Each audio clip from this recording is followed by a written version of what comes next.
Check one. Ooh.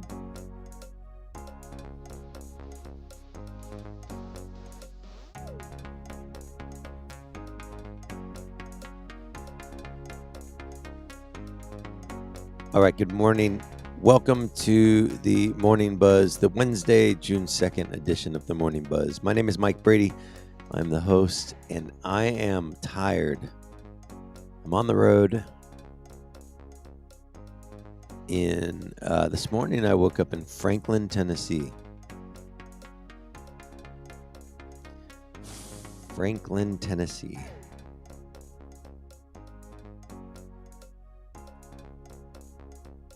Let's see here.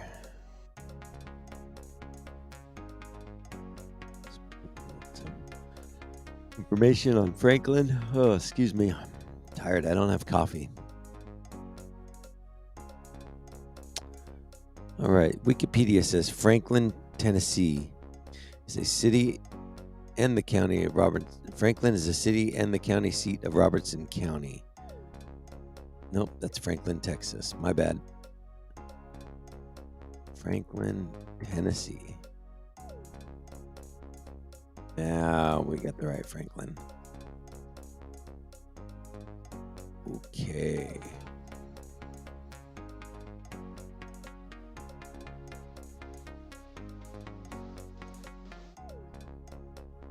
All right, Franklin is a city in the county seat of Williamson County, Tennessee. There you go. About 21 miles south of Nashville. It is one of the principal cities of the Nashville metropolitan area and Middle Tennessee.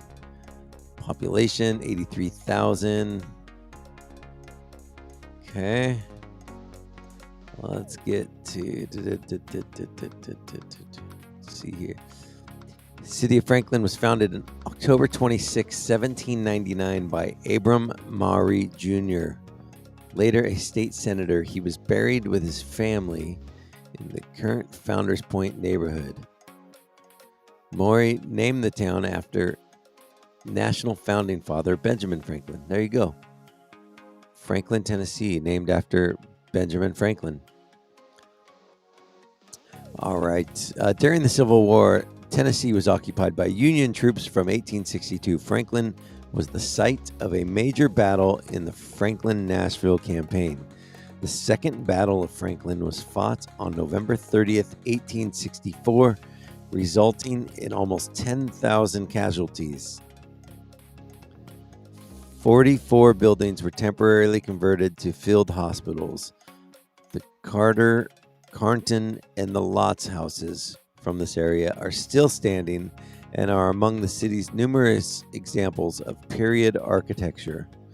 After the war, there was considerable racist violence in the area as whites repressed the black population of freedmen. Many incidents instigated by local members of the Ku Klux Klan. Okay. In case you're just joining me, I woke up this morning in Franklin, Tennessee, so I'm reading the Wikipedia page for Franklin. On July 6th, 1867, a political rally of Union League Black Republicans in Franklin was disrupted by conservatives who were mostly white but included some blacks. Later that evening, what became known as the Franklin Riot broke out. Black Union League men were ambushed by whites at the town square and returned fire. An estimated 25 to 39 men were wounded, most of them black. One white man was killed outright, and at least 3 black people died of wounds soon after the confrontation. August 15th, 1868, in Franklin, Samuel Bearfield became the first Jewish man to be lynched in the United States. He was fatally shot by a large group of masked men believed to be KKK members. They attacked him for treating blacks equally to whites in his store. Bowman, a black man who worked for Bearfield and was with him at his store, was wounded in the attack and soon died. Franklin, Tennessee. That's right. I'm reading the Wikipedia page for Franklin, Tennessee. Yeah, it's interesting. Once you get out of California, America becomes really interesting. And actually, California is interesting too. The history of the missions and we've got a pretty cool history. The gold rush, obviously, but it's fascinating to get to these other states. So Franklin, Tennessee. Let's see who lives here. Let's go notable people, infrastructure, parks, festivals. Okay, notable people: Miley Cyrus, CJ Beathard, quarterback for the Jaguars. Okay, there you go. Bill Lee, governor of Tennessee. He's the current governor. He lives here. Dwayne Eddy, musician. David French, journalist. Kathy Lee Gifford, TV personality and singer. Tony Kemp, baseball player. Robert Knight, musician. David Meese, contemporary Christian singer. Dustin Ortiz, former UFC mixed martial artist. Paramore, the rock band, hails from Franklin, Tennessee. Tommy Profit, who's a musician. Andrew Puzder, businessman and President Donald Trump's Secretary of Labor choice. Dave Ramsey. Dave Ramsey. Dave Ramsey is interesting. He's rude to his callers. You guys ever notice that? Like somebody will say, "Dave, I did this," and that was stupid. What'd you do that for? All right, so Dave Ramsey, Ellen Shamblin, country music songwriter, Brant Snedeker, Kel Turner, Haley Williams, Ben Zobrist, and Juliana Zobrist, musician and baseball players. Okay, Franklin, Tennessee. Have you guys been to Franklin? I did have lunch here once with my brother and sister-in-law and brother-in-law, sister-in-law. Found a great little, I can't remember the name of it, but they had this non-alcoholic IPA, and it's called Well-Being IPA. Well-Being was the brand. There it is. Yeah, this non-alcoholic IPA was amazing. I found it in Franklin. Let me see here. Can I share my screen?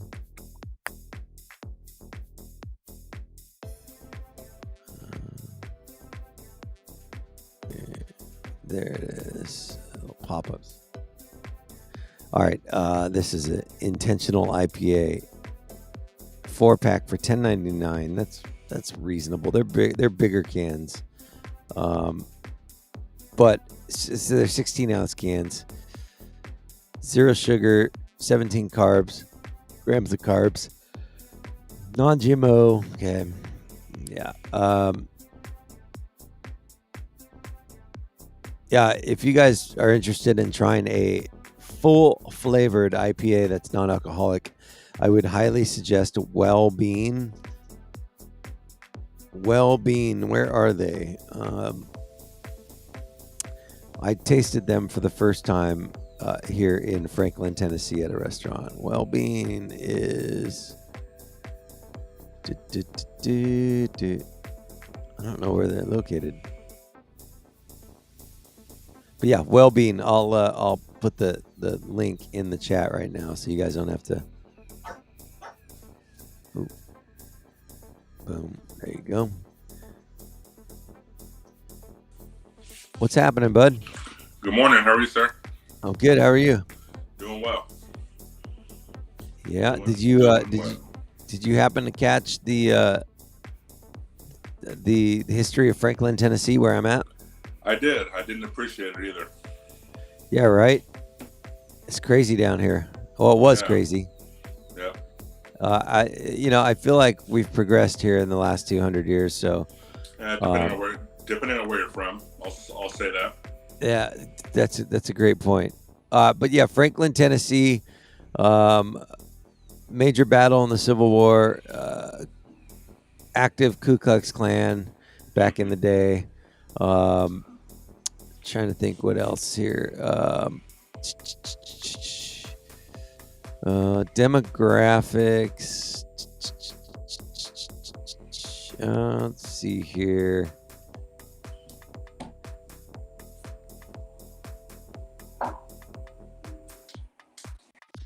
Franklin is home to Armed Forces Memorial, the Williamson County Archives, which honors Williamson County servicemen. Okay. Creek War, all the way to the Gulf War, around Seal Franklin. Okay.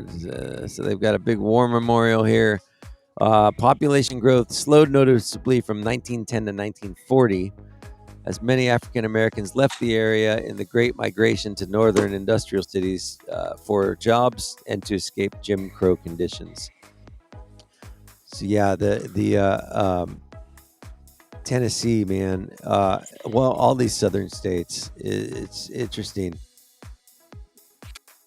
Yeah, my dad checked out his comment. He has a friend that's about an hour Gallatin. from you there. Yeah. That is one of his best friends. His name's Tom Miller. Okay, awesome. So that's who he's referencing. Have you never made your way out here? No. Nope. Yeah. I the landscape is so diverse out here.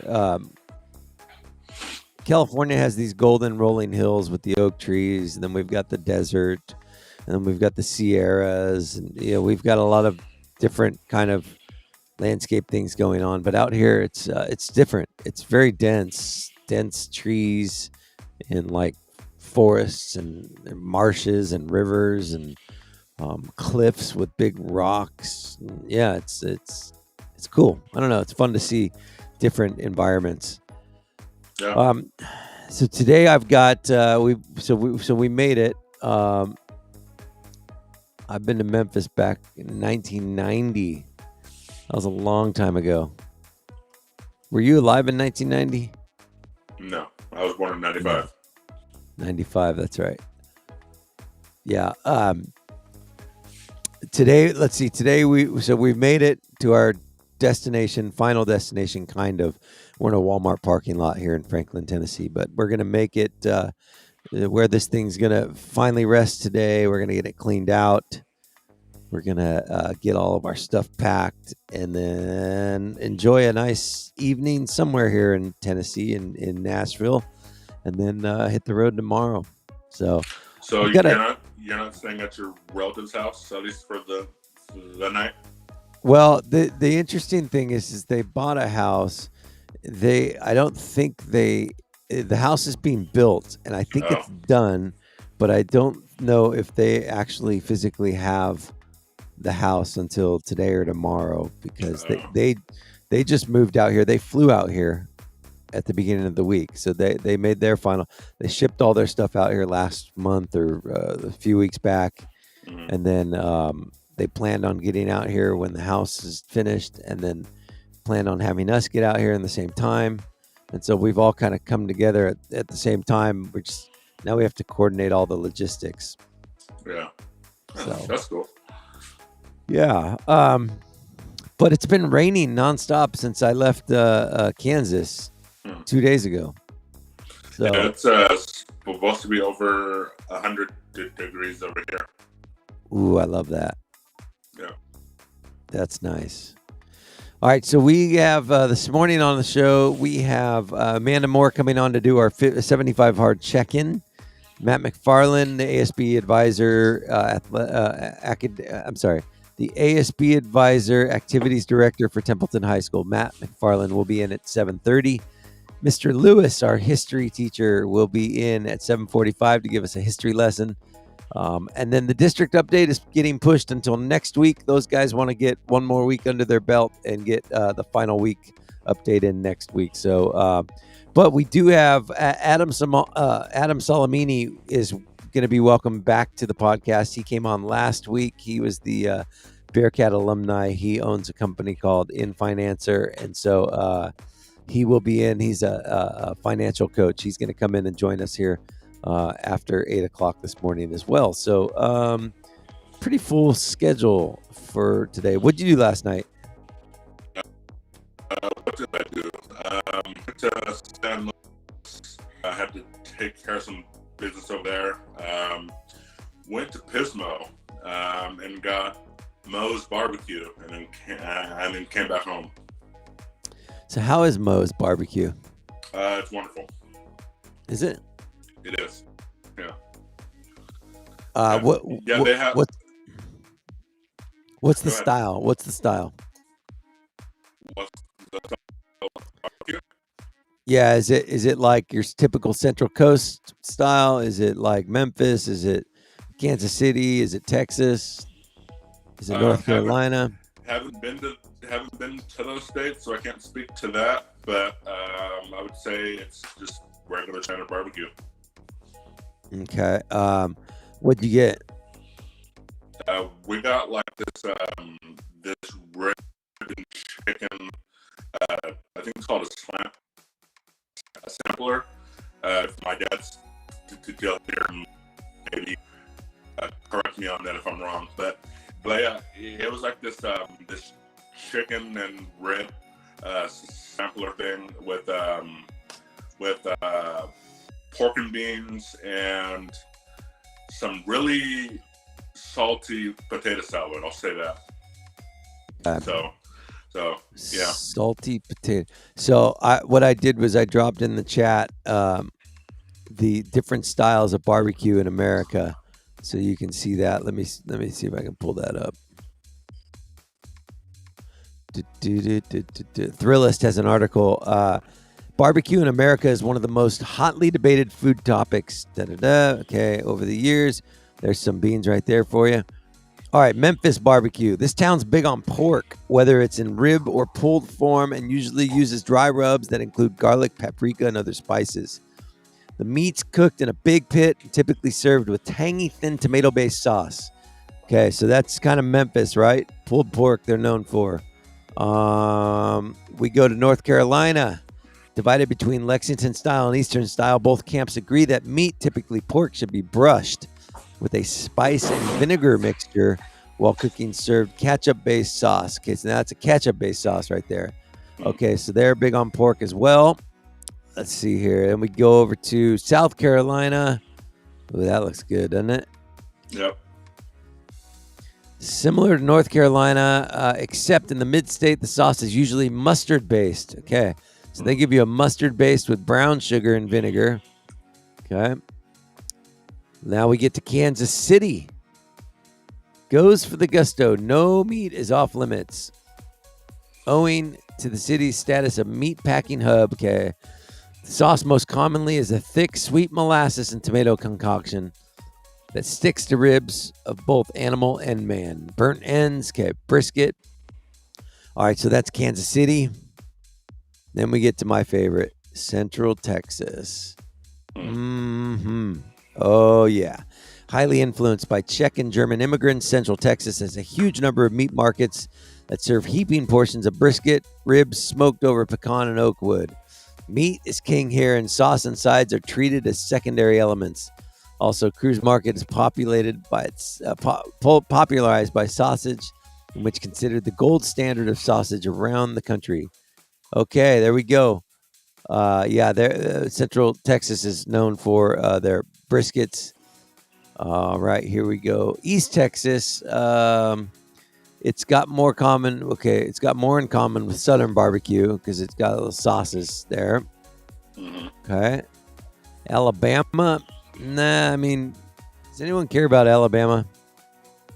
I'm just kidding. No. I'm kidding, Alabama. Let's see here. White sauce, mayonnaise and vinegar mixture. Okay, interesting. Pulled pork. Okay, with white sauce. Okay, so there it is. Those are kind of the differences in barbecue sauce. Interesting. Or barbecue styles.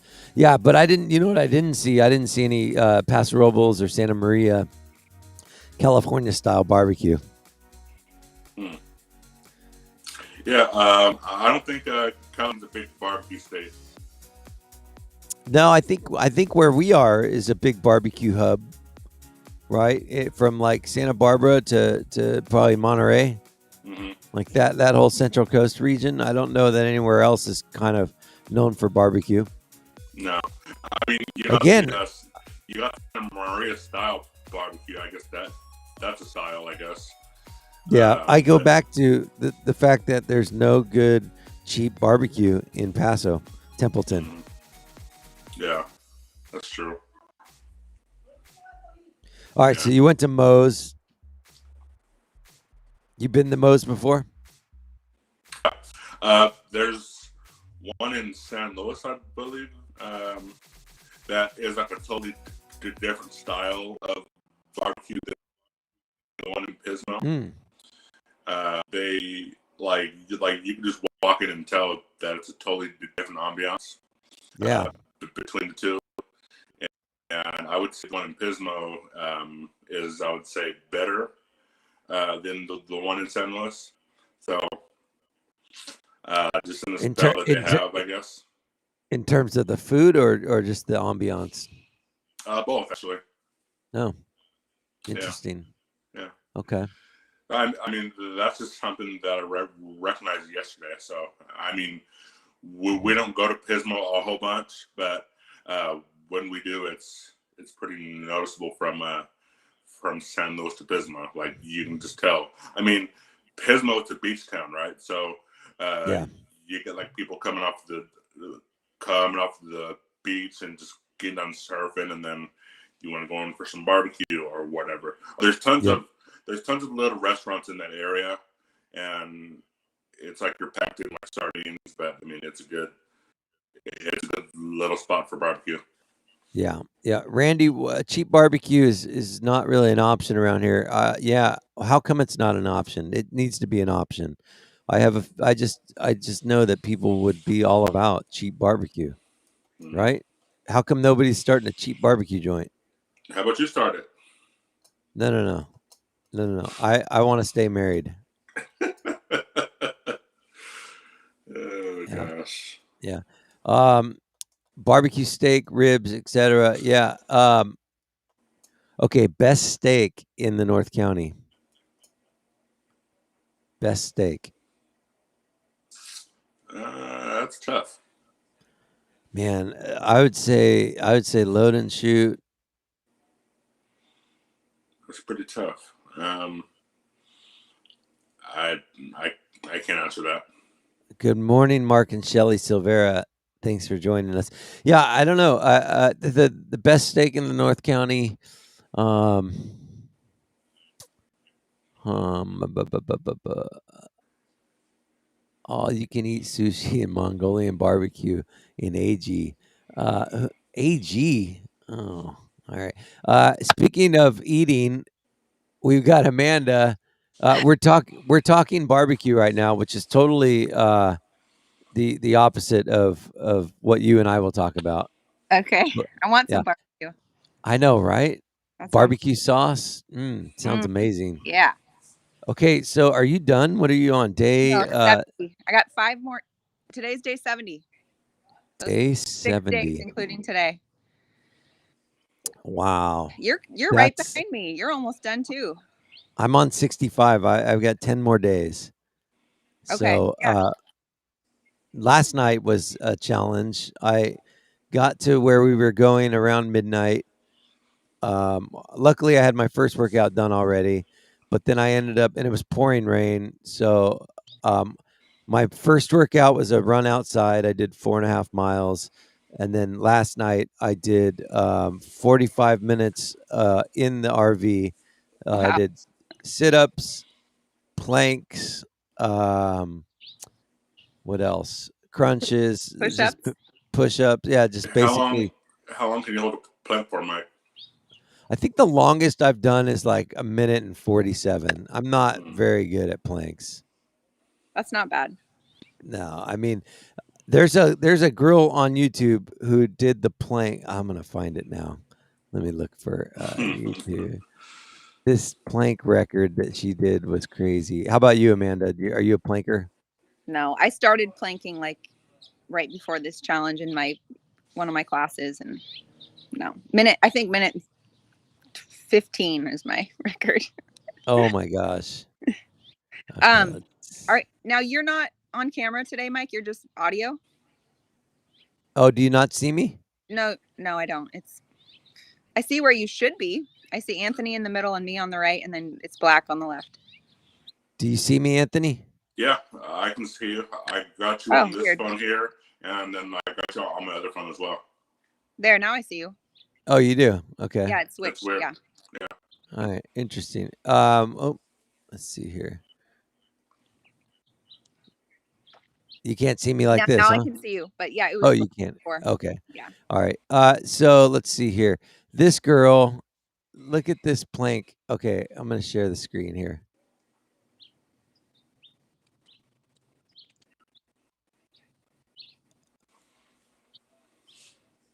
Okay, so let's fast forward.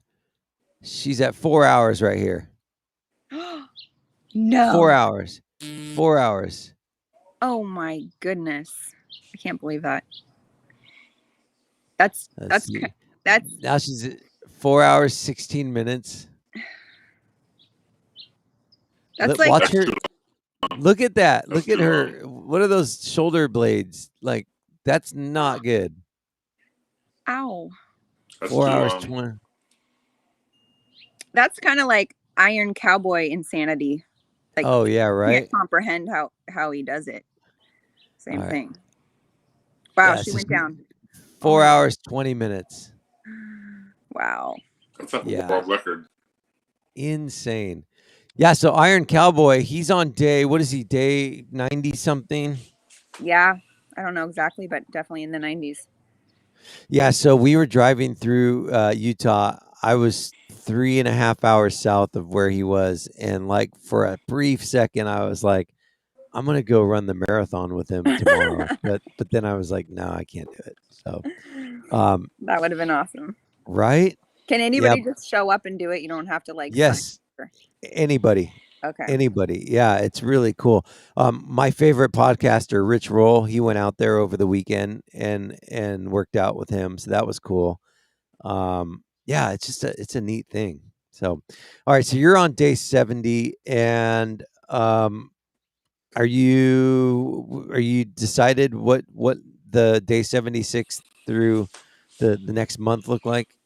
No, we do have a vacation plan, so I'm gonna definitely like take a break and not have any plans. I'm gonna eat what I want to eat and not make myself work out. But I don't know. I'm kind of excited to see what it's gonna feel like for me, because this has become habits.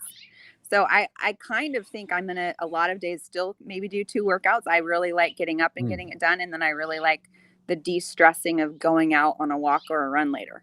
Like I don't really want to change that, but I really look forward to not having to do 2. Like Sunday I had a wedding, and it was like I have to do these 2 workouts before this afternoon wedding. It was, you know, that kind of stuff. Like, so yeah.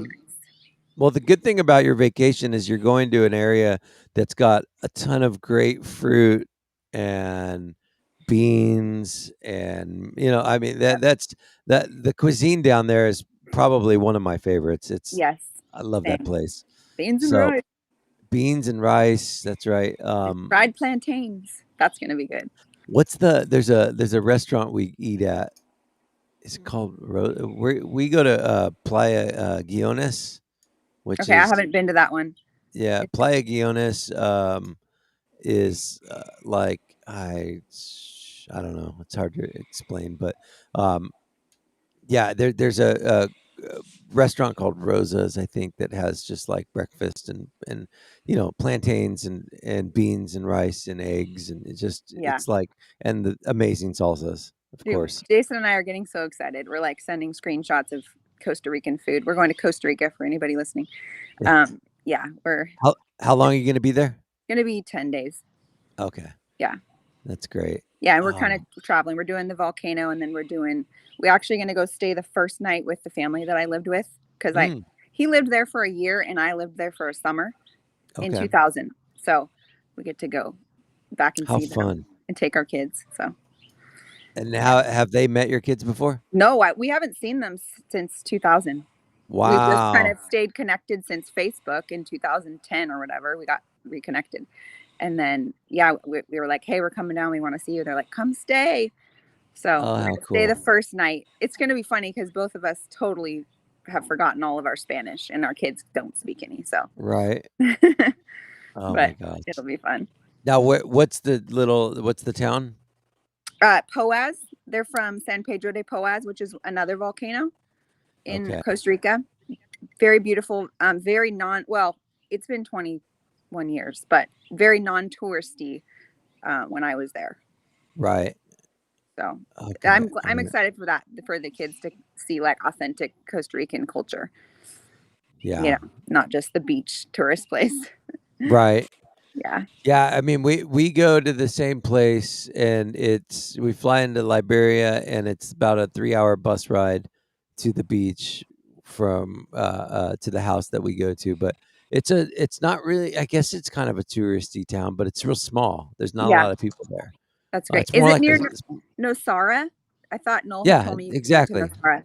Okay. Yeah, Yeah, I yeah. haven't been. I think that's farther south than where we go. We're pretty much staying near Samara on the Okay, Guanacaste. Yeah. okay, yeah. And when do you leave? We leave, we fly out the 12th. Oh, so basically right after your 75 days is over. Yeah, a few days right after graduation. I didn't plan that Yeah, too. A little rushed, but I was trying to get the kids a few days between Costa Rica and leaving for Hume Lake. So got instead it. of, come back and leave. So Yeah. Well, cool. All right. What else is going on? nothing, just trying to finish strong. Good. And yeah, I mean, it feels good to have met, other goals, physically, weight Yeah. goals and stuff like that. Like, it just feels really good to be able to do that. Do you feel stronger? Is your body hurting? Like what's going No, on? I'm not hurting, thankfully. I've definitely Yeah. feel stronger. Yeah. Sprinted some Good. hills at the stadium this week, which I've never been able really to do. And Jason was like, wow, I saw you sprinting those hills. So it's definitely changed, what Yeah. my capabilities are. So That's great. it's good. Yeah, I'm really glad to have done it. I did a 5-miler in Colorado at like 7,500 feet elevation, and I felt great. Like Dang, that's high. I didn't even really notice the elevation. So I can definitely tell that my cardiovascular has gotten a little stronger. Especially with all your running. That's great. Yeah, for sure. So, That's so cool. all right, Amanda. Well, next week you'll be done, but we'll check in with you. Okay. Sounds Awesome. good. Yeah, I'll be done. I think Tuesday is my first free day. Monday's my last day. So, Oh, great. So yeah. you're gonna have a sugar hangover. Oh gosh. Hopefully not. No, don't do it. All right. All right, Thanks, see Mike. ya. Enjoy your trip. Bye. Thank you. Bye. See ya. All right, Amanda Moore checking in with us on the 75 Hard Challenge. Yo, what's happening? I was about to cut out, thinking maybe I wasn't important anymore, man. No, you weren't. Well, it is Amanda, so I can give you some slack on that. Exactly. Yeah. So we had a busy day yesterday. No, not much. Prepping Baseball? for no baseball. No, nothing. Baseball. Nothing yesterday. But here's what we got today. We got basketball, CIF basketball. Opening round. We are seeded 8, which is the lowest or highest seed, however you want to look at it. Yep. That actually gets to host a home game. So we're playing number 9, South Bakersfield, the Rebels from South Bakersfield. Now, here's a little something interesting, Mike, about and Anthony, about South Bakersfield. It appears that they've played 4 games this year. And they're in CIF. Yeah, they were 2-2. They're in the Southeast Yosemite League, and it appears that the rest of their league has played a similar amount of games. And I can only attribute that to COVID.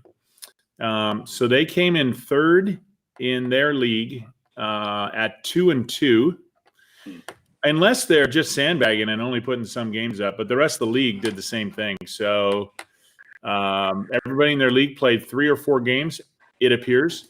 And some of their teams didn't play any games. So that may just be a COVID thing. So we get to host them. And an interesting thing, Mike, because I know you always like interesting. Yes. If we win, we get to play the number 1 seed. And guess who the number 1 seed is? Paso. Kingsburg. Oh, really? Yeah, the number 1 seed who just knocked us out in soccer. So we're calling this the revenge tour. And, we'll see what happens. I was talking to a couple of the players yesterday, and they're feeling pretty confident. Because they've played a bunch of non-Division III teams. So, Paso's not Division III, neither is Tascadero. So, we're used to playing up, playing big. So we kind of like the idea of playing our own type, our own size of school. So we'll see how that goes today. It's an early start. It's a 4 p.m. start here at the high school. So we've got that. And then, surprise of surprises, there is a last chance meet for track. Last chance? They threw this together. They threw this together at the last second. In fact, it's not it's on athletic.net, but it's not on Coach Farley's schedule. So not exactly sure, but I know a couple of our kids are going. And the idea is that so many kids had to make a choice, like a couple of our players, soccer players who couldn't be at the track meet, and that it wasn't just us. Santa Maria girls also made soccer, and so they were in the same predicament. So they've put together a track meet per se that really is just to give kids the opportunity to run and get a qualifying time for the next level, if they can qualify. So we've got that going on this afternoon, which I'm pretty sure just came about yesterday, that there were enough schools that said, "Hey, we want to do this." So we've got. I think that's down in Santa Maria. Oh, okay. It could be a Pioneer Valley, but it's one of those schools down there that's doing the qualifying. So basketball, we also have Evening for the Stars tonight, starting at 6:30. And just for those of you that are unfamiliar with this is kind of it's the senior awards night.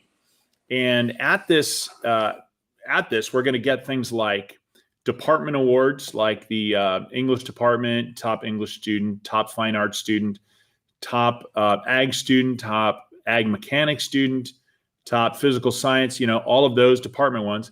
We also have the male athlete and female athlete of the year, and male scholar athlete and female scholar athlete, valedictorian, salutatorian, Eagle of the Year, probably the highest honor, Eagle of the Year award, plus a variety of those type of things to honor our seniors.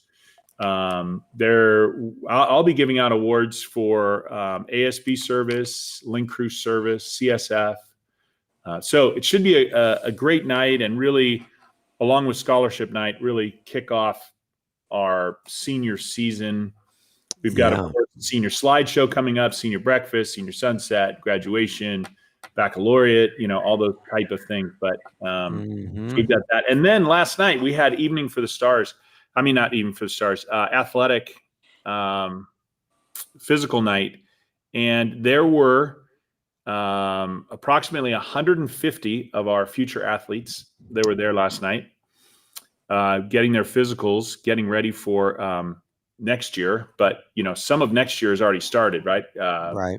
Football's already out there practicing and stuff, or conditioning. And we had several doctors, Dr. Orlando, Dr. Yamagata, Dr. Labens, Dr. Kowal, Dr. Mooney, Dr. Taylor, Dr. Dayrit, and Jason Sanders and his staff from Movement for Life were all out there. What a great thing that our medical community does to help out. No Dr. Davis, huh? Did not see it. At least that wasn't a name that was thrown out to me by Coach Farley this morning. So All right. Yeah, no Dr. Brady there either. I know. Sorry about that. Okay. All right, so finals begin. Let's see here. Finals. The graduation tickets. Yeah. Everyone So, got them or no? let me tell you. I can tell you as of the latest count, we had kind of a late kick in. Believe it or not, some people waited till the last minute, Mike, to get their tickets in. So there were approximately 184 people who put in for tickets. And let's see, we'll have to go through and make sure some of those aren't duplicates, because sometimes parents don't think their kids are actually going to come through and make it happen. So sometimes we got, kind of doubles. Yep. But as of now, we have 1,251 tickets spoken for. All right. So those are going to be given out tomorrow in envelopes to the seniors at 12:45. Carrie is going to be handing those out in the admin building. So if you claim tickets, seniors, make sure you swing by and grab your envelope of tickets, and don't lose those tickets, because we have limited seating and it's by ticket only. So yeah.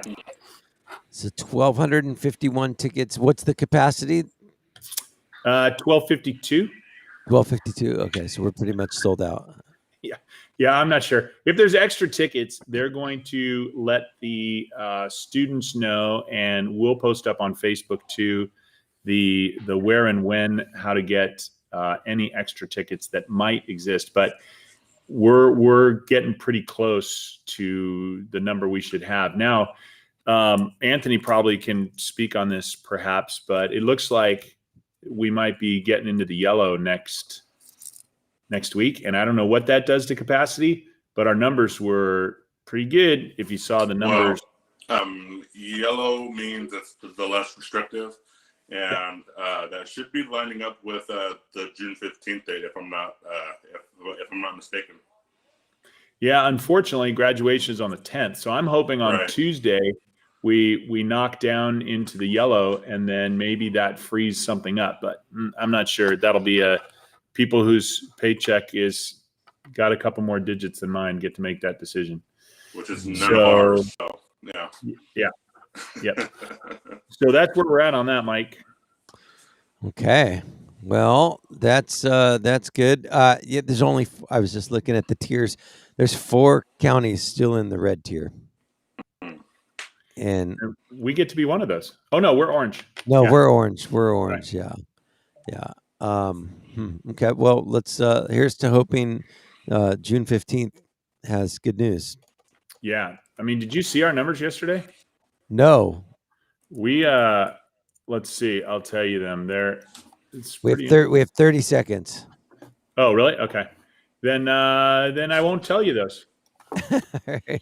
He's up against a hard break. Well, I got Eric Lewis in the waiting room, and we always cut. Totally. Yeah. So okay. Hey, you guys have a great day. Thank you, sir. You bet. See you. All right. See you, Matt. All right, Matt McFarland, ASB Advisor, Activities Director. Hey, what's going on, Eric? Hey, you guys. How are you? I'm good. How are you doing? Where are you, Mike? I am in Franklin, Tennessee. Oh, wow. You're getting close. Or is that it? That's it. We got to our destination, and we stayed in a Walmart parking lot last night again. And then we're going to deliver the RV this morning and get showered and cleaned up and enjoy a day in Nashville, although it's raining, and then fly home tomorrow. Yeah, and I have another ex-student who lives there that I follow on social media, and I guess it's been really nice there until you got there. Like the last 4 or 5 days, it was super nice. And then she posted it raining this morning. So we got out of Kansas the day before last, and it's been raining ever since. So, yeah. Well, I did But that. I drove across with my son a few years ago because I have the one son in New York, and the other Yeah. one and I drove and delivered a car, and it was a good experience. I really enjoyed it. So Totally. Yeah, we're having fun. We saw what is it called? The Arch in St. Louis. oh, we did a helicopter ride when we were driving across. It was like really cheap. So we did a Wow. helicopter thing. The guy wouldn't go under the arch though. I tried to get him to. Oh, how He funny. said it was illegal. Jeez. Yeah, so we saw that. I went through Kansas City. I'd never been to Kansas City before. Yeah, so it's been cool to see a different part of the world. I've never been to Kansas, so that was fun to kind of go through there. And yesterday I was in, let's see, Missouri, Illinois, Kentucky, and Tennessee. Four Oh, wow. states. Four That's a states good day. yesterday. Yeah. So, what's going on? You got some history stuff for us? Yeah, I was just thinking, being that it's Memorial Day week, Yeah. and so I thought I would talk a little bit about Memorial Day and the history behind it. So, yeah, it mostly started in the South, believe it or not, after the Civil War. And each states were kind of doing their own thing, and it was mostly called Decorations Day. And then later, Huh. there actually was a Confederate Memorial Day that a lot of states continued to celebrate in the South for a long time. And it was originally, I already say, it was originally called Decorations Day. Yeah. And it wasn't really till like in the mid 1900s before all states really started calling it Memorial Day. In the 1920s, when after the First World War, is when it kind of shifted from being about just World War One. I mean, just about Civil War, to being about all wars Okay. in the U.S. And just so people know the difference between Memorial Day and Veterans Day is for all military personnel, and Memorial Mhm. Day is for those who were killed in action. It, Go ahead. it is just killed in action. It's not. Well, I guess that would be killed in war, right? Yeah, Yeah. yeah, that's yes. Yeah. And Like my grandfather, who's deceased from old age, is a World War II veteran. We're not celebrating him on Memorial Day. yeah, I mean, I think people. I don't think it's a bad thing that people still cross up a little bit. Yeah. You know, I mean, anything we can obviously do for our the people who have served us, but Sure. I think technically it's for those who were killed. Okay. And so I did have a couple of little just statistics, and then I'll about Memorial Day itself, and then I was going to talk about people killed in under the wars, you know, fighting for Yeah. our freedoms. So originally it was on May 30th, and then in like 1971 is when they made it a Monday holiday, and they did that with like 4 holidays, and I forget what the other ones were. And obviously it's the traditional beginning of summer. Since the Revolutionary War, about 1.1 million U.S. soldiers have died defending our freedoms. Wow. The most by number and by percentage of the population is by far the Civil War, with, depending on what statistics you look at, is between about 500 and 600 and something thousand died between the North and the South. You also have to look, because so many died, you know, it's hard to compare over time because so many died from like cholera and malaria and dysentery, and obviously poor, poor medical care. Yeah. And that was right on the cusp when they were figuring it was still very rare for doctors to realize that they had to clean everything. Sure. And the general thinking was, why am I going to clean this scalpel if I'm going to just get it bloody again on the next guy? So so it is hard to compare, and obviously as we go with time, next would be World War II, which was 400,000. Wow. And the I'm looking at this at a thing from like the History Channel. The deadliest battle of all U.S. wars was during the Battle of the Argonne Forest in World War I, which 26,000 Americans were killed. and the most in the Civil War was 7,000 during the Battle of Gettysburg. Just by a comparison, though, I was looking at the Battle of the Somme, which was also World War I, and the UK lost 125,000 were killed, with 20,000 killed in the first hour. And it's still the deadliest day in British war history. And I think when you added the French and the Germans that were killed, it was about 300,000 in that one day. So anyway, that's, I mean, obviously these people serve and die for us. And so we can live in this great, beautiful country and have all these freedoms. And I think it's important that we remember them. So.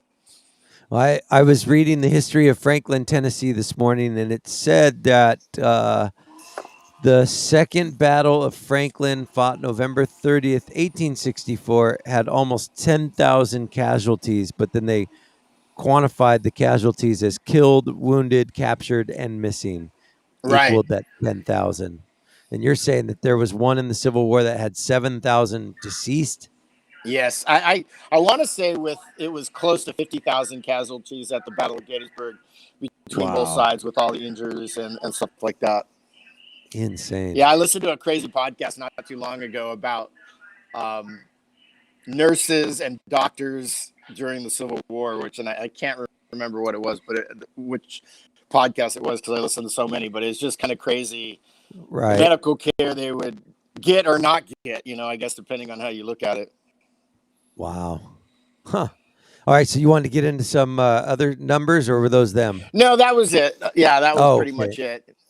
Unless you have any other questions. I got tons of statistics here. If you want to know, if you have any questions about any of the wars, I have them all in front of me. So, I mean, all right, so like the Gulf or this last conflict that we've had from 2002 or 1 to present or whatever, are we classifying those as wars, or how do they classify that? Yeah, they are classified as wars. Although it's funny, I teach this in class and talk about it as when we talk about declarations of war. A declaration of war is actually formally done by the Congress, which really hasn't been done, I think, since World War II. So technically everything else are military actions. And then it gets real controversial on, the president's the commander in chief, on what he can do without congressional approval. There's a thing called the War Powers Resolution from 1973 that was after Vietnam that was supposed to limit the power of the president, but a lot of people think it would be unconstitutional. But presidents, for the most part, since Vietnam, even though there haven't been formal declarations of war, have been really good about, in bigger things, going to the whole Congress, although not with a formal declaration of war, and in smaller things being they're going to, take out, bomb something, or maybe go after certain terrorist leaders, in at least informing the leadership of the Congress and the Senate. Right. Huh. Okay. Yeah, it's I'm trying to think. There was no declaration of war on the Gulf War. There was no. And then also, depending on when you talk about like the Iraq War, I mean, there was a resolution that basically, if you remember, said that if Saddam Hussein didn't let the weapons inspectors back in, that that the U.S. would. Bush asked the Congress for the authority to use military force, which came back to bite Hillary Clinton because she voted to give him that power. President Obama was not. He had just won the Illinois Senate seat, but hadn't been sworn in yet, so he didn't have a vote, and he had spoke out against the war and then really attacked her in the primary. So I wonder what things. I mean, but then that was one thing that probably was why he beat her to win the Democratic nomination back in 2008. So had he been sworn in, though, do you think he would have voted for it? Well, I think he had. You never know. I mean, there's only a couple of people didn't vote. Most people did vote for it, and obviously, I don't know the politics of it. You can use the cover of you're not sworn in, So I don't pretend to know what was in his mind at the time. So how funny. Well, cool. I heard the bell, so I'll let you go. All right. Well, it was good, and when are you guys flying back? We'll be back tomorrow night. So yeah, Okay. Thursday. So Abby will Thursday be night. back for the. Oh, she's gonna miss the senior walk tomorrow. She is. Yeah. Okay. Well, I that's a know. bummer. It's a cool trip, though. It's probably worth it. It is. But It's a once in a lifetime father daughter trip. That's one of the coolest things. And if any kids are listening, I'd say, hey, if you're questioning, make sure you do that. When that was a few years ago, it was even before I was principal. I thought, oh, this is going to be kind of lame, but it's actually turned out to be one of the coolest things ever. It's really cool. So. Yeah, she was bummed. She was bummed to miss it. It was definitely a tough choice for her, but yeah, it's a half hour compared to a trip of a lifetime. So I guess I wouldn't worry about that too much. Yeah, exactly. So, all right, I'll see you guys. Take care. Thanks, Mr. Lewis. See ya. Bye. All right, Eric Lewis, our history lesson. Did you know that we haven't declared war since the Second World War? I know. But Mike, What? if you, yeah, I'm gonna move. I'm gonna move locations. So if just add me back. Sounds good.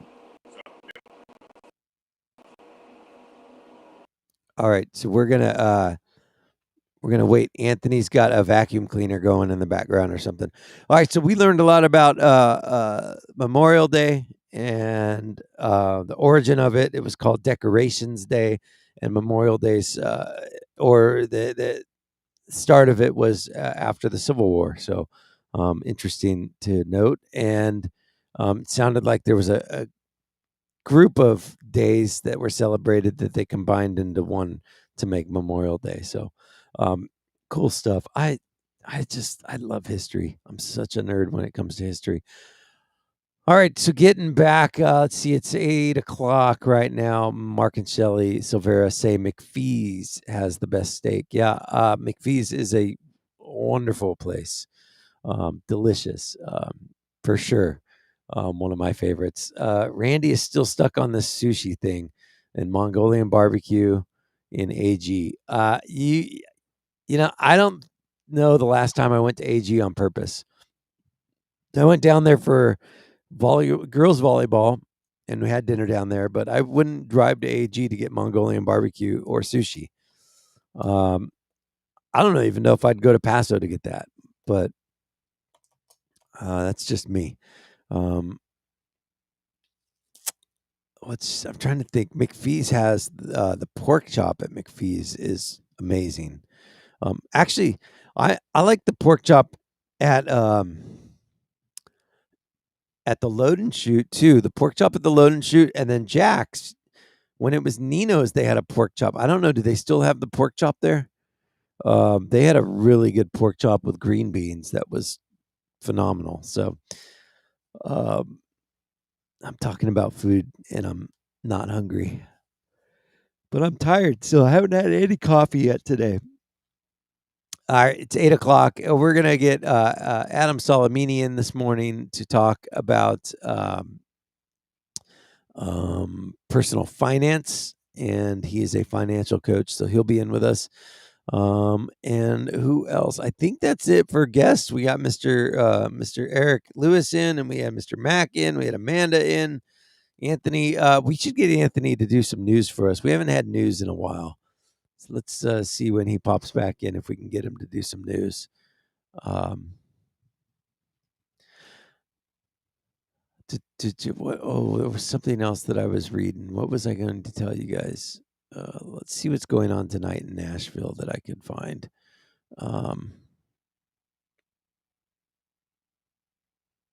Tonight in Nashville. The hard part is I don't have a car, so Wild Heart Wednesdays, music at McCreary's Irish Pub and Eatery in Franklin, Tennessee. Oh, that's fun.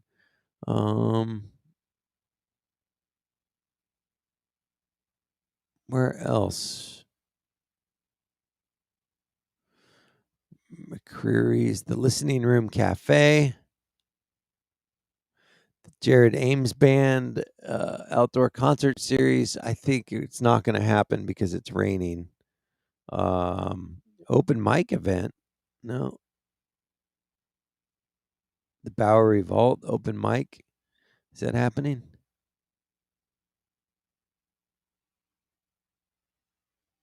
Oh yeah, open mic. That'd be fun. Oh, the Bluebird Cafe has an open mic night. Wow. You guys familiar with the Bluebird Cafe? The Bluebird Cafe. Let's see here. Bluebird Cafe. Share my screen for you guys.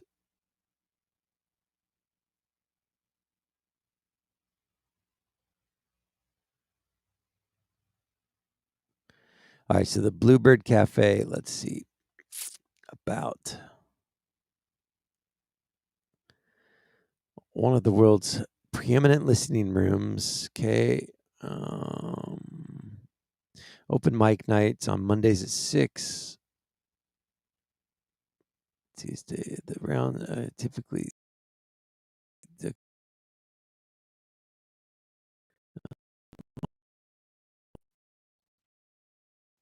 I mean, the Bluebird Cafe is a cool place to watch songwriters write songs and play together. But let's see if they have shows. Tuesday, this Wednesday, the 2nd.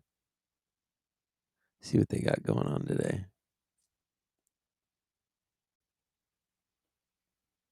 Oh, says closed. That says closed, but then this says tonight open mic. So don't know. Comedy show. Open mic, June 2nd. I mean, there's so much going on.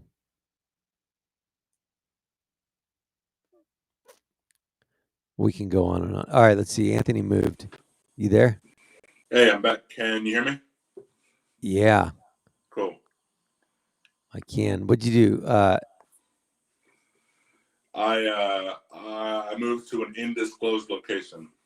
Oh, undisclosed. Undisclosed. Undisclosed location. Yeah. Okay. Yeah, Right. they're doing some loud tree trimming outside of my apartment. So I'm like, I can't deal with this noise, so I figured I would move into an industry. So, Okay. yeah. All right.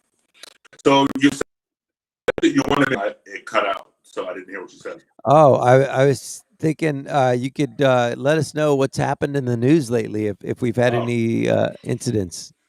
Yeah, we've had a few. Nothing major. Well, I mean, you can classify what major is, but nothing really going on. It was a quiet weekend.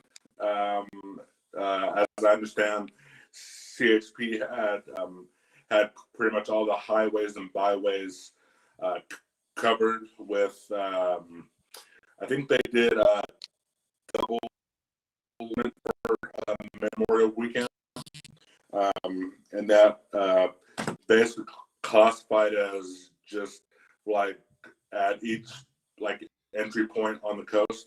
Mm-hmm. So that would have been like Highway 1 in Morro Bay, up north in Big Sur, because that just opened up after they redid it.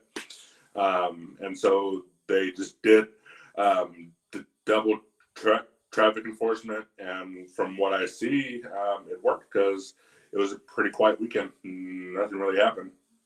Oh, that's good. That's good news. Yeah. What did I see about a bunch of assault rifles? Oh, that was a probation served a search warrant somewhere in the county. And Napomo. It was Napomo. That's right. I didn't read that article. I just saw it this morning, and I was going to look into it, but I just didn't have the time to. So, got it. Which, I mean, people are going to do what they're going to do regardless. And from from what I understand, it was a probation search warrant, and so they seized a bunch of drugs and guns, as you saw, and and all that sort of thing. Which, unfortunately, it's common here for people to be in that sort of thing. And then this is kind of news also. It shouldn't be, but there was a series of shootings in the Santa Maria area of this last week too. Which, not to put my own bias on it, because I try not to be biased when I report news and stuff, but that's kind of the thing down in Santa Maria with gang violence and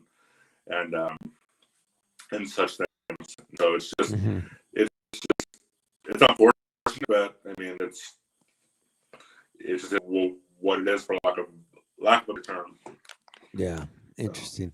So, yeah. Okay, all right. So that's it. What's the weather going to be like this weekend? The weekend is supposed to be good too. Let me look it up here. Yeah, it's supposed to be mid-90s. It's supposed to be 75 on Sunday. Supposed to be 101 today. And yeah, it's supposed to be just mid-90s for looks like the next week and a half. Got it. Okay. Yeah. Well, Yep. perfect graduation weather then. That sounds nice. I'm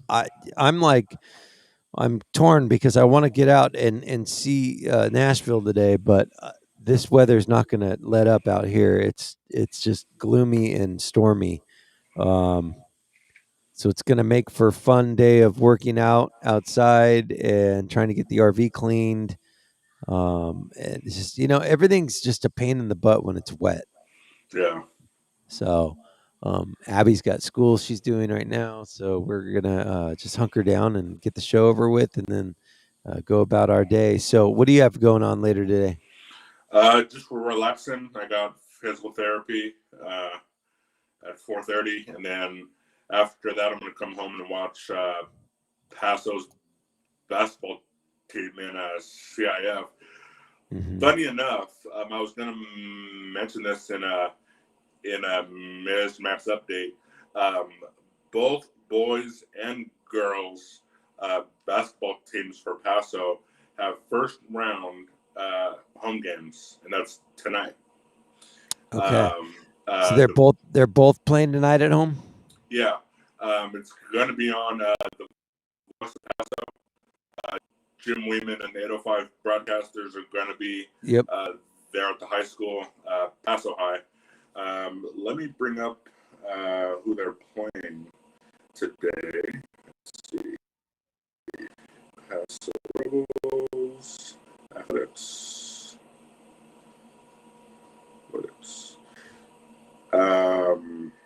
From what I read on Sunday, the boys are playing Rigetti of Santa Maria.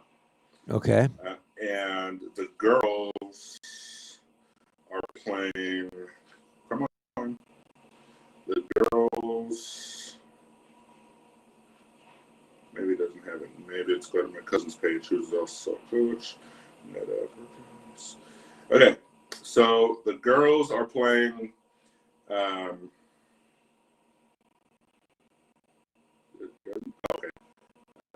Yeah. The girls are playing Selma at 5 p.m. I don't know too much about Selma. So the girls are playing before the boys. The boys play at 7. Yeah, the girls are playing at 5, and the boys play at 7:30. Okay. So I'll get home a little bit after 5, so I'll probably catch the second quarter on for the girls, and then I'll obviously be home and before 7 o'clock, so I'll catch all the boys game too. So. Yeah, and Bradford mentioned that this is the first year they've been in the playoffs in, I think, 5 or 6 years. So, yeah, I think the last time that they went was back in 2010. I think I could be wrong, but last time they went to the playoffs. Yeah, I think I could be wrong. I could be wrong, but I just remember the senior class for 2010 went to the playoffs, but I could be Got it. wrong. I could be wrong. Yeah, I thought he said it had been 5 or 6 years Mhm. since they made CIF. So, yeah, I don't know. But we'll get an update tomorrow on that. What else? Yeah, so Templeton's playing South Bakersfield. South Bakersfield is my nemesis. South Bakersfield, the in baseball, my junior year, they hit a home run off of me over deep center field over the snack bar at Paso High. I'll never forget that. South Bakersfield. Man, the guy was like 6'10". How tall are you? He was like 10 feet taller than you. 10 feet tall. Only 6'6". Yeah. No, he was at least twice your size. He was big. Like that wise or big tall wise? Big, just big. He looked like I'm sorry. Let me politically correct. Girth wise or height wise? he was like Paul Bunyan. He was like Paul Bunyan. Oh, okay. All right. Yeah. So see if I have a picture of Paul Bunyan. Yeah, no, here it is, right here. He was about this tall. How do you like the lighting where I'm at? Is it good? Yeah, see this guy? Yeah. That's about what he looked like. He was that big. Huh. Let's see. What does your lighting look like? Yeah, it looks good. What are you sitting in front of a window? Indisclosed. Undisclosed. Undisclosed. Whatever. You know what Undisclosed. I mean. Undisclosed means the same thing. No, it doesn't. What? Indisclosed isn't even a word. I know. I just made it up. Yeah, I know. Indisclosed. An undisclosed location. Yeah, I looked up indisclosed and they said you're dumb. It Okay. says Wouldn't be the first time. undisclosed. Yeah. So you're in a broom closet. Where are you? I'm in some sort of a room. I'll just say that much. Okay. All right.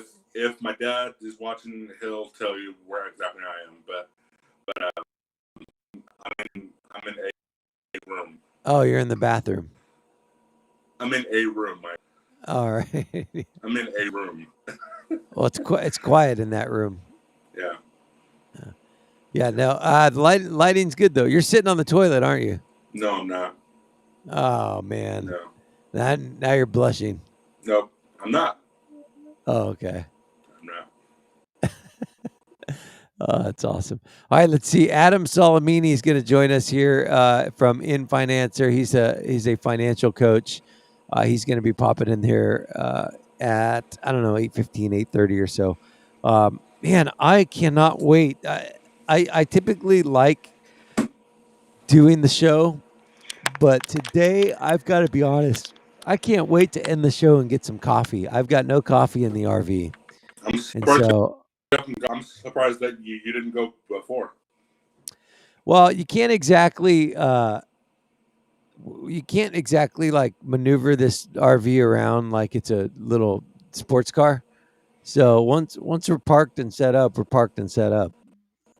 Do you have Starbucks within walking distance? No, and it's raining outside, so walking out to Starbucks is probably half mile away in the rain. It doesn't sound. That could be your first workout of the day before the show starts. That's true. Yeah. I didn't get to bed though till 2:00. So What were you doing from the time you got there until 2 a.m.? I was working out. I was reading, getting set up. So yeah, I mean, I had about an hour and a half, 2 hours. Yeah. Before I fell asleep. But we're also 2 hours ahead of time. So I woke up at 8. So it's right. 10:18 there or 10:15 there right now. 10:15 right here. Yeah. Yeah. Okay. So Bobby's eating chicken and steaks. Yeah. So what would you have if you had a barbecue joint? What kind of food would you have there?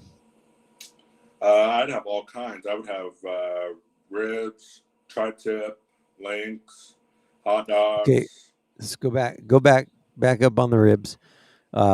Baby back ribs, beef, spare ribs. What kind of ribs? I would have all kinds. Okay. I'm specific. I'm not picky.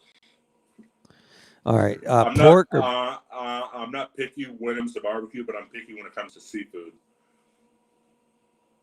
yeah, but you're not a seafood guy. Nope, not at all. That's why I'm picky. No sushi. No. Mm. Well, Okay. I mean, I'll classify that. I will have California rolls and spicy tuna rolls and and dragon rolls, but nothing of the actual rawness of a fish or anything like that. Got it. Okay. All right. All right. So you'd have ribs. You'd have tri-tip. What sides would you have? Potato salad, mac and cheese. I would have a green salad, some type of a green salad, probably Like, Caesar. what about like coleslaw? Oh yeah. I would have mashed potatoes, gravy. I would just do everything southern. I would just have a southern barbecue restaurant. Mashed potatoes. Mm-hmm. That's not barbecue food. It will be in my restaurant. All right.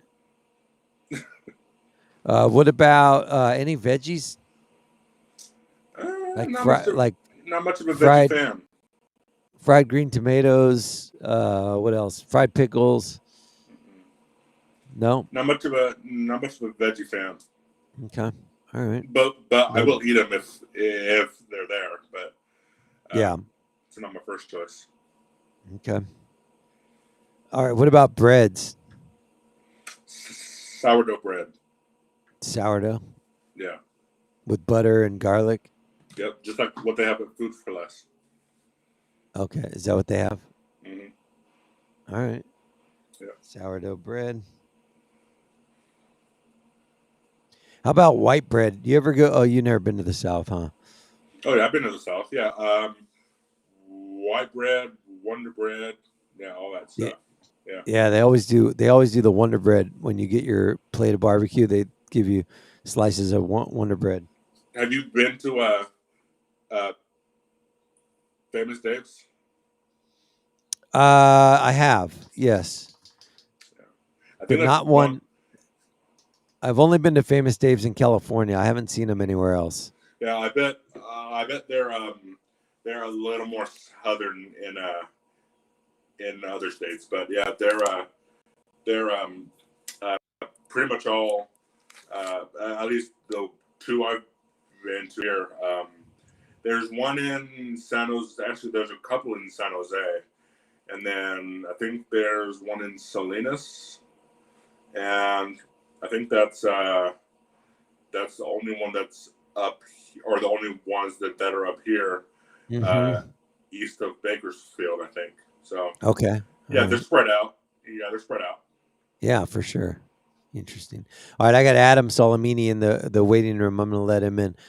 He's probably gonna. I don't know. We probably talked barbecue last week when you came on, but Yeah. let's deep dive some more barbecue. So it's interesting. There's different styles of barbecue, right? And I posted a link that Thrillist had an article that talked about different styles. And where you are in Dallas area is, I guess they would classify more as like a Central Texas as opposed to East Texas. They would consider it North Texas. North, okay. Yeah. So there's not really a North Texas style barbecue cuisine that they call out specifically, but I know that the people of Dallas would probably say otherwise. They probably have some specifics that they do to their barbecue versus what they do down in Austin or even over in East Texas, Longview or wherever, right? So do they use a lot of sauces out there? They do. Usually the sauces are on the side. Yeah. So they'll smoke. So they'll smoke the meats and then they'll have their own specialty sauce. I just went to a place, they had a Dr. Pepper barbecue sauce. Ooh. What was that And like? that's because Dr. Pepper's big here in Texas. That's where Dr. Pepper comes from. Really?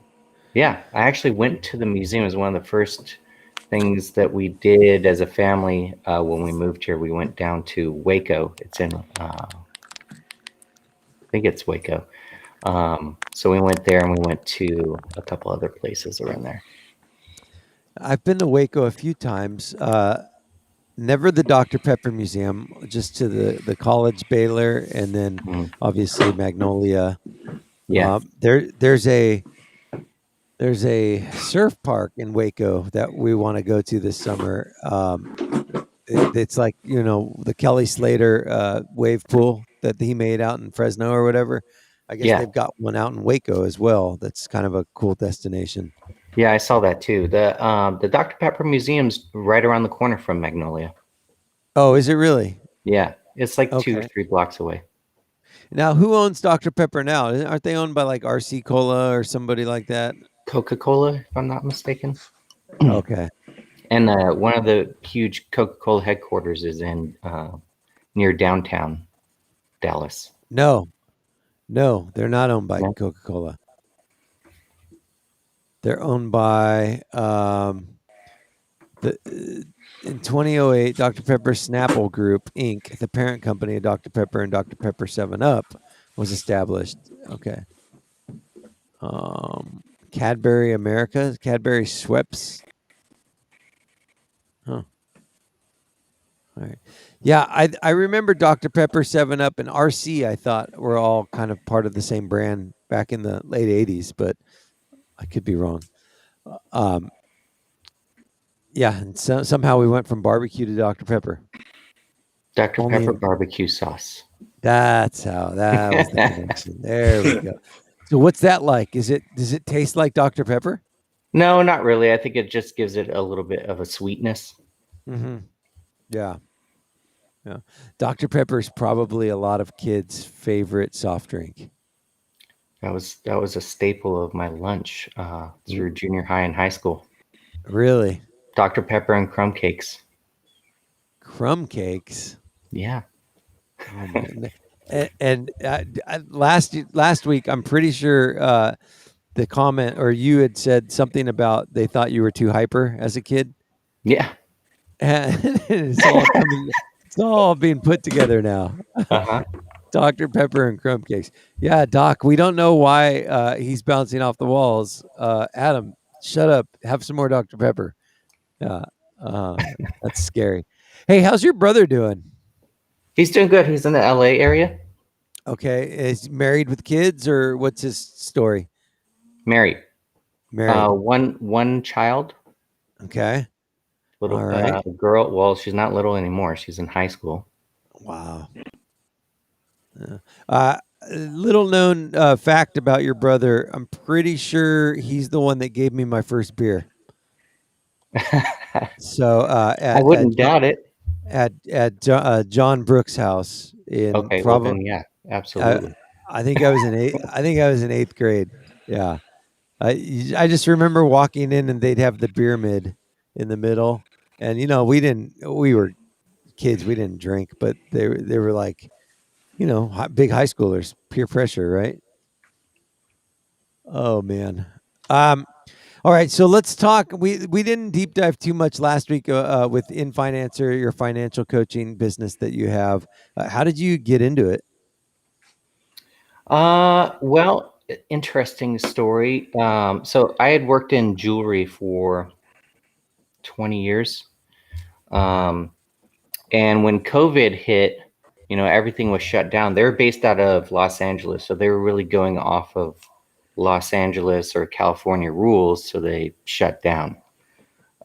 So during that time, my wife and I, we were on a journey to get rid of debt, and we pretty much had our heads down. I'm like, well, I got some time. Why don't I look into this, because I'm really passionate about it, and I've always helped people with their finances along my journey, because I would share my journey. Yeah. And really just decided to get into a certification program and do a master certification for financial coaching. And that's kind of really how it started. And then I didn't go back after COVID. I just started my own business. And so you have like these certifications that you're like an accredited financial coach or whatever. Yeah, it's a little bit different than a financial advisor. We kind of touched on that last week. Yeah.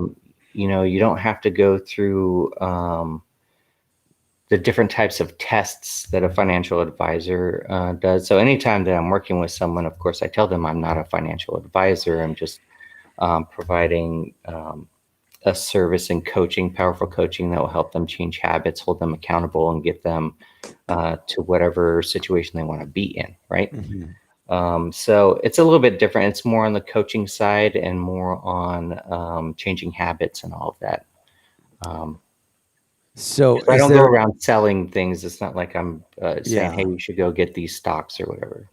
Now, is there a different certification in different states, or are you able to practice pretty much anywhere? Anywhere. Okay. Yeah. All right. So it's just a program that's kind of independent that gave you the tools that you need to be able to just walk alongside people. Right. The only difference when it comes to states is you kind of, when I have a client, for instance, if they're in Maryland, I have to look up those state rules when it comes to like bankruptcy, creditors, things like that. Got it. So are you walking clients through those processes like a bankruptcy? Or no, are you coming alongside after them?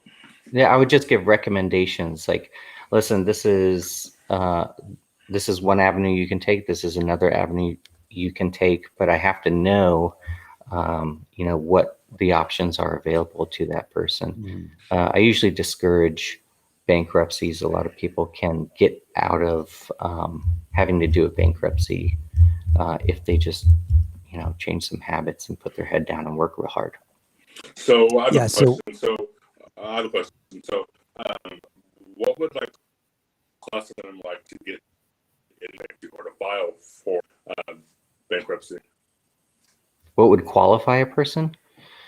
Yeah. Well, I mean, they have to, in the filing process, they end up going to court, and either it's a court appointed, it could be a judge, it could be a lawyer, it could be a mediator of some sort. And you have to present pretty much what is happening. And then they work on the bankruptcy from there. So it's an individual case. If you have $10,000 in student loans and $20,000 in credit cards, but you're making $150,000 a year, they're probably not going to let you do a certain type of bankruptcy. And there are different types. So your typical client relationship that you have, how long do you work with them? Is it a year? Is it a month? Is it a one-time thing? Most would be around 6 months to a year. Okay. It takes about 90 days to really get into the flow of things. And really start seeing the habits change and progress. And it usually takes about a year to really put a large dent into whatever goal that they have. So when they start making major progress, then that's when we say, all right, well, maybe instead of 2 times a month, we'll meet 1 time a month. So they can, after the year, they can retain me once a month just to check in and keep accountability. And is everybody's goal pretty much to just eliminate debt? Is that your primary focus with everybody? Not necessarily. Sometimes it could be, what am I supposed to do for kids' college? What are the options for that? It could be retirement. A lot of people think that retirement is an age when it's actually a number.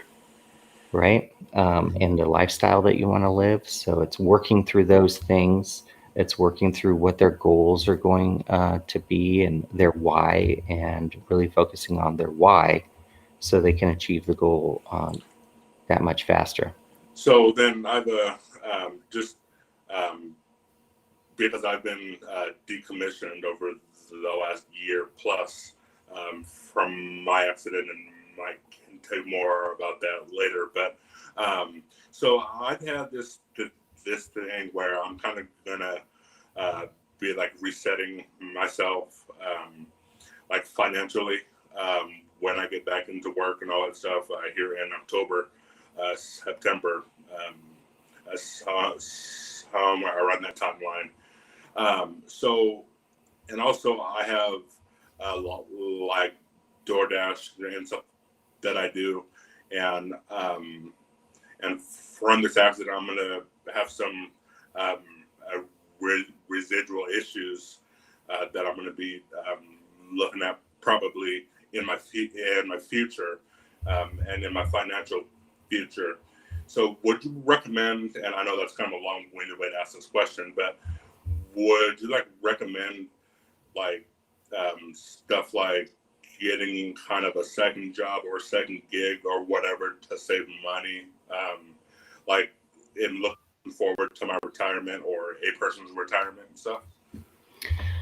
It really just depends on what your goals are. That's the first 2 hours that I usually spend with someone is really focused on goals, because usually your path towards those goals will begin to lay out. That path will begin to be laid out.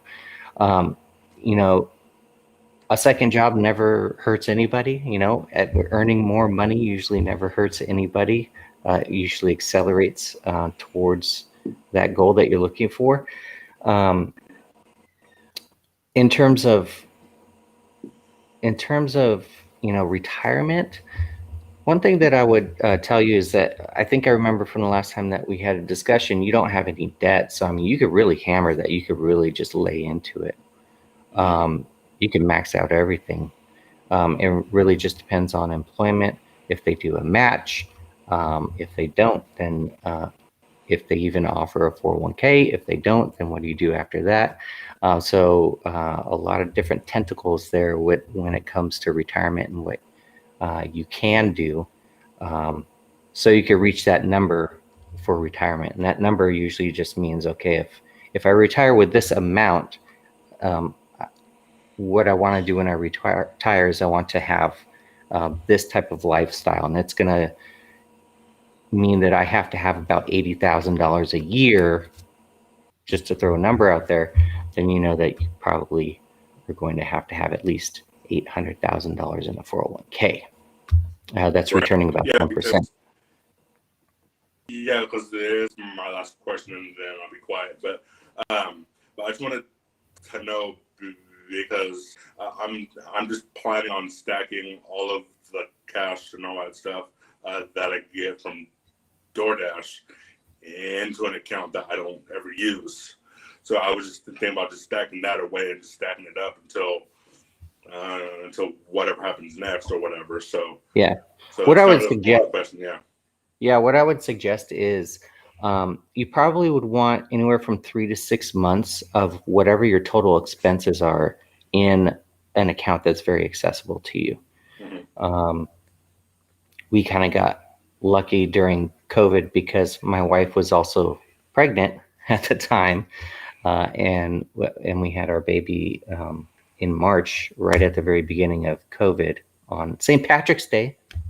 She's our little lucky charm. But we went in what's called stork mode. So we were just stacking up cash until the baby came home and was healthy and safe. And then after that, then we can move that cash wherever we needed to move it to. But because of the crazy times, normally I would say have 3 months, but because you never know what's going to happen. We learned that with COVID. Right. I usually lean more towards having 6 months of expenses in an accessible account. Everything else, I would invest, save for a house if you're looking to buy a house. That also is something. So the first thing is 3 to 6 months of an emergency fund that's easily accessible.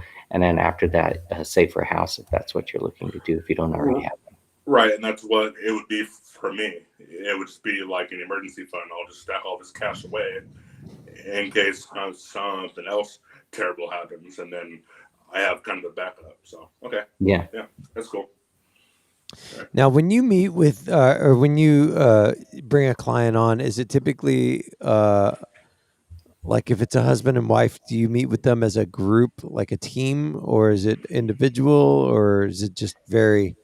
No, if it's a husband and wife, we work together, Okay. as a team. It's not just one person. It's not going to work if it's just one person. Right.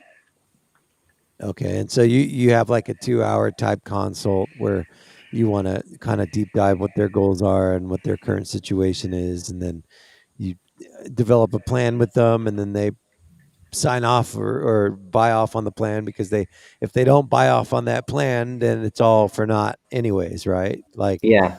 they've got to be willing to commit. Yeah, and I have a different philosophy. With coaching, it's super easy to get into coaching. I mean, it's coaching overall in whatever genre it is. It's super saturated, very easy to get into. So what a lot of people do is they may have had a coach before, but it's just somebody that's trying to get a paycheck. They're really not that into it. Their goal is their own money coming in, and not necessarily the client that's in front of them. And it's always been my philosophy that you have to, if I'm talking to somebody, if I'm working with someone, if I'm coaching someone, you can't tell the difference if I'm talking to them in a consult, or you can't tell the difference if I'm talking to them or coaching them, and they're a paid client. There's no difference. It's all about service. And once they feel that and they get that service, then more than likely they come on board. If it's a right fit, sometimes they're not ready. Yeah. Now, how many clients are you typically working with at any given time? Well, because I'm at home with the girls, I usually can only do it about 2 full days a week, and then some evenings.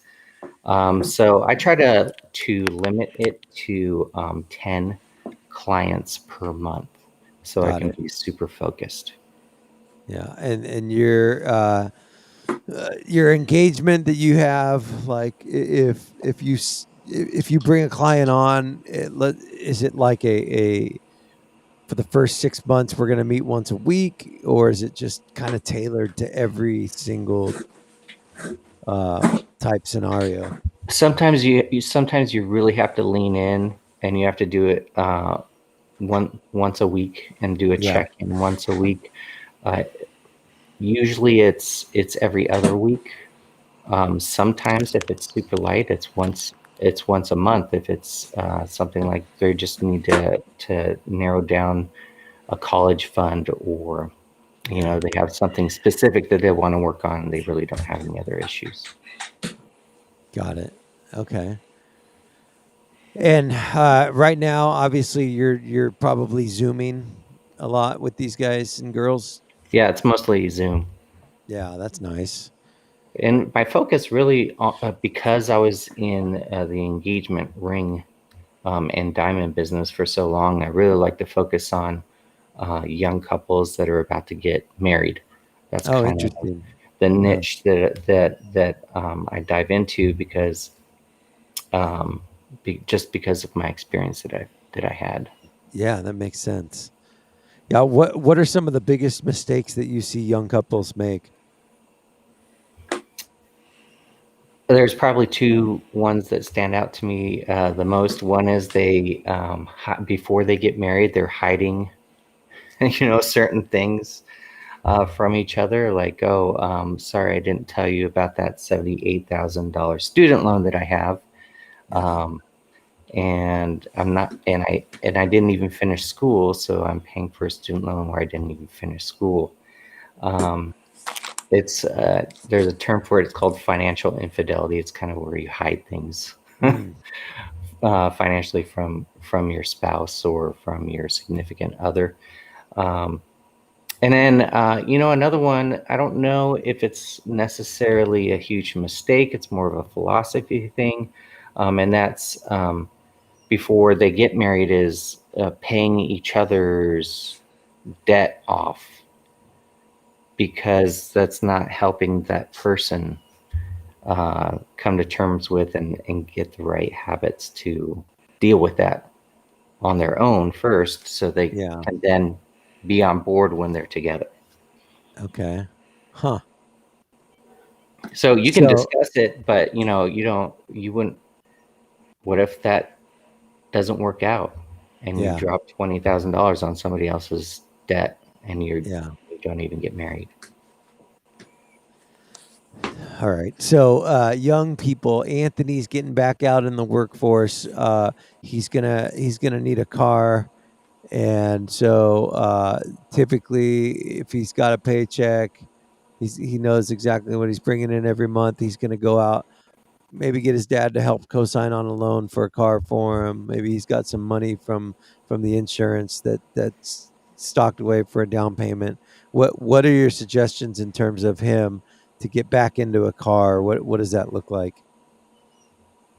For automobiles, there's a couple things. One, I would probably get a used car. I wouldn't get a new car. As soon as you drive that new car off the lot, you're losing money, right? Yeah. It drops like a rock.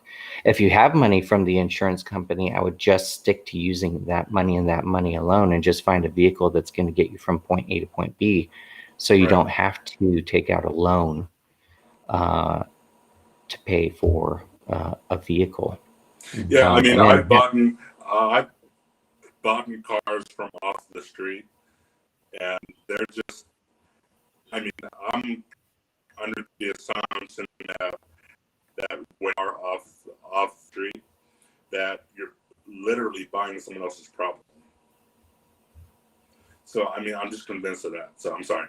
Go ahead.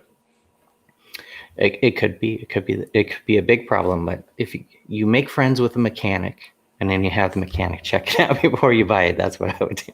Mm-hmm. Right. Yeah. All right, yeah, because I think that's probably a big mistake that a lot of people make is they they go to their friend works at a car dealership, they can get them a loan on a car, they get into a car that they probably can't afford long term, but it makes sense for them to sign that day, and then the next thing you know, they've got a $800 or $900 a month payment. Yeah, Well, I mean, with think about it. Go ahead.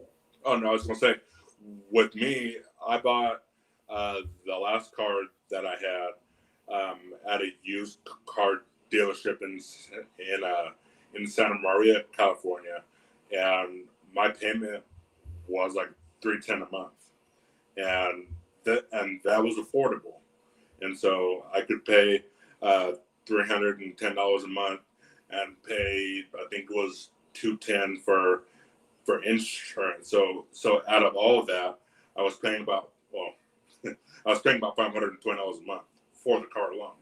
Mm-hmm. Yeah. And so that was affordable. And so it's all in what your financial ability is, I would say, right?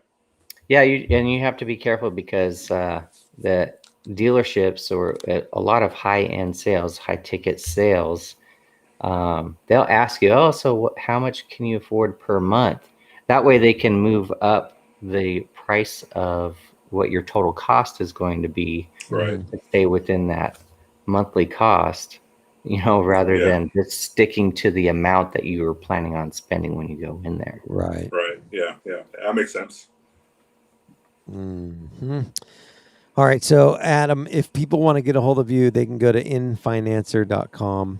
I think we talked about it a little last time, but yeah, it'd be cool to get you on once a week to kind of have something prepped that you can cover with us, a different subject every week that we can kind of dive into. And Sure. if we want to get really fancy, then we can do stuff like like, all right, it's time for the financial update with your financial coach, Adam Salamini. How about I provide you with some music? I don't know. I don't know. This is cool. This is the canned stuff that they give me with the software. Yeah. No, Nick, this is fun. Next week, what we can talk about, because it's really hitting right now. I don't even remember. Back in January, there's that big issue with AMC and GME stocks, GameStop, and it went all the way to where they were having congressional hearings because of all the issues with that. A lot of people started diving into single stocks. So maybe next week we could talk about that and some issues that rear its ugly head when you start playing with single stocks. Yeah, AMC is up 30. What are they up? Today's return. It's nuts. It was like 24% the last time I checked. Today, they've been at 20% every single day this week. They're up 38% right now for the day. So maybe next week. I know that we're about out of time on the show, but I want to get your opinion, Adam, on cryptocurrency and see what you think about that. Yeah, we could talk a little bit about that too. Sure. Yeah, my son's all about Doge. Him and every other Doja, something like that. Doge. Yeah. Awesome. All right. Well, I appreciate you joining us again this week, and let's make it a. Do you want to do Wednesdays or what's your? Yeah, Wednesdays is usually good for me. The second part of your show.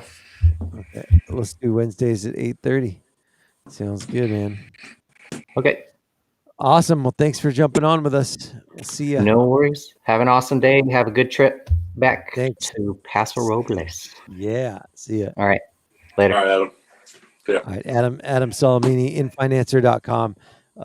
Awesome to get some of those financial tips and things to avoid. And so I think that's going to be a great kind of addition, value add to everybody who is tuning in with us on Wednesdays. So very cool. And what I could probably do is take his segment every week and then chop it up and then post it, individually as like a financial planning or not a financial planning, but a financial coaching type update. So, and I think too, Anthony, it's really going to benefit people like you, right? Long term. Somebody who you haven't gone out and made big financial mistakes yet in your life. And somebody like me who has, that's okay too. There's always a way to start over. Let me touch upon this real quick. So I've already, and I'm not a perfectionist by any means or by any stretch of anybody's imagination, but for me, I'm a perfectionist when it comes to my finances, or at least I have, like before my accident, and I've already kind of formulated in my crazy mind of a plan that I'm going to do. So I was asking them about because I still have my DoorDash and everything else, which is basically just free money, just whenever I do it. And technically, from a tax standpoint, it's kind of my own business. But I mean, because you file taxes on that, but it's like you file it as your business. And yeah, so, DoorDash pays you as like a 1099 independent contractor. Right, exactly. Yeah. So that's why I was kind of asking him from that kind of a standpoint, because I was saying I wouldn't call them problems, but I would have, I'll just call them issues for lack of a better term, for the rest of my life as residual of this accident. Like I'm gonna have aches and pains and all that sort of thing. God forbid I'm gonna have to go to the hospital and all that sort of thing for whatever may happen, like with this rod, right? I may give up all because of it. I don't know, but I'm gonna be so I just want to stack down all the way from DoorDash whenever, like you said, I get the car and all that sort of thing. So I don't know. I was just thinking about it, and I already do have a plan for when I do get back in order. So that's what I'm going to do in terms of all of that sort of thing. So anyway, I'm sorry. Yeah. So aside from DoorDash, are you doing anything else like Uber or Lyft or Amazon? I mean, everybody's got drivers now. I would imagine there's a number of different ones that you could sign up for. Yeah, no, I did DoorDash, or I did Uber, but I'm kind of straying away from that, just because I like being by myself, and I like being in my own car, doing my own thing. And when it comes to driving people around, and turn me off of Uber, is that a couple years ago, just a quick story.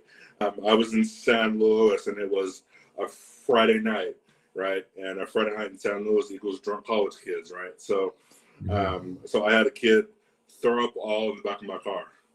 Oh yeah, you told me that. Yeah, and I'm like, yeah, I'm kind of done with Uber now. So I'll stick to DoorDash. It's less vomit. Yeah. So what happens when they throw up in your car? What do they clean it up, or what happens? No, I have to go to a fuel and get wipes and all that junk. And I made them pay me like $300 because they were sorry and all that. And I just said, give me $300 and I'll take you wherever you want and drop you off. So, and that $300 was half of that, or a good portion of that was cleaning supplies, because cleaning supplies aren't cheap. So how did you make them give you $300? Because they were scared, and I just said, give me like $300, and they were square. $300. Wow, that's a lot of money. Which there's another part to this I didn't tell you. Is that also I claimed car damages from this person on Uber, right? So I did that, and I knew that if a person throws up in your car or damages your car in some sort of a way, that Uber will pay you like a certain amount of money to get your car fixed, and they don't care if the car gets fixed or not. They'll just pay you out just whatever. And so I made another $300 on top of that. So I really made like $620 or whatever it was. So I'd be driving drunk kids around all the time. Yeah, but then it's like I like my car clean. So right. And I appreciate a clean car. So I'd rather not. So well, yeah, that's what kind of turned me off from Uber, and I just started doing DoorDash and made more money on DoorDash. So I'd say besides DoorDash, what else is around that you can do? Let's see what else. Grubhub. I was doing Grubhub as well. Yeah. And so I found out that DoorDash, excuse me, DoorDash is Grubhub's like rival. Yeah. And in my opinion, I ran them both at the same time, and I was taking calls from Uber or from DoorDash, and then I'd take one from Grubhub. But I noticed that DoorDash, I guess it depends also what kind of area that you're into. DoorDash was busier at the time in Paso, but I'm pretty sure that, like I said, it depends on the area that you're in and just kind of what's going on and who's around and all that. So, but I mean, for me, I'll probably stick with DoorDash and just drop Grubhub. So how much money were you making average on a daily basis? It depends because I was still working security at the hospital as well. But I took a week off from the hospital a couple years ago in November, and the reason why I did that was because I wanted to see how much I make. Mm-hmm. In a week, I made like $1,200. I made like $1,200, and I worked 12-hour days because you can only work a certain amount of hours per day. So $10 an hour, basically. Yeah, basically $10 an hour, if not more, plus tips and all that. And You so should start a service taking kids to activities, events. Can you start in Texas? nah. Sounds like, yeah. Adam, most people don't even like taking their own kids to things. Why would you want to take somebody else's? Isn't that called a bus driver? So yeah, so I made like $1,200 in a week, and was working like every day, like 7 days a week, and everything else. So was it worth it? Oh yeah, totally. I paid more down on my car, so I can. I paid a couple car insurance. So that's $14.28 an hour is what you were averaging if you're working 7 days a week, 12 hours a day. Yep, and I did that. And then how much gas did you spend? Probably in that week, probably about. I was driving a Jetta, so you gotta take that into consideration too. So I probably spent probably $200 in gas that whole week. Okay, so $1,000. Let's see, $1,000 divided by 84 hours. So actually, you were making $11.90 an hour. But it seemed like a whole lot more, just because of what it looked like. But I mean, and I wasn't paying rent at the time. I wasn't in my apartment. I was still living at my dad's house, so I didn't have rent or utilities. Yeah. So I thought I was balling, right? So, but then reality set in, and and I moved into my own apartment, and then I shifted things, and I just used my actual paycheck from my actual job to pay the rent, because with my job I make like 2,000 over 2,000 every month, because we're paid every week. Over 3,000 every month. So and so I would take that and just divide it up, and then with whatever I made from DoorDash, that I would take whatever that is and split it and pay for utilities and rent. And so I had a plan, and I still have a plan. So it's gonna work out. But I just get back to doing what I was doing before, and being able to get paid, and I've gotten it. So I got a plan. So it's all. What kind of car are you gonna get? I don't know yet. Haven't had the opportunity to go down and look at a car, but I am going to go down to a place in Santa Maria where I got my last car. It's called Family Motors of Santa Maria, and they have a good selection of cars. So I'm gonna give them a shot again. Family Motors. Yep. All right. Yep. We're out of time. I got to get my day started. You got to go get yours started. So let's reconvene here tomorrow. Unless of course, my situation is wonky tomorrow morning. I'm not even sure where I'm sleeping tonight, so we'll figure that out. But I will hit you up and let you know later on if, in fact, we are a go for tomorrow. Other than that, all right, man. I appreciate you joining us, and we will see you guys tomorrow. See ya.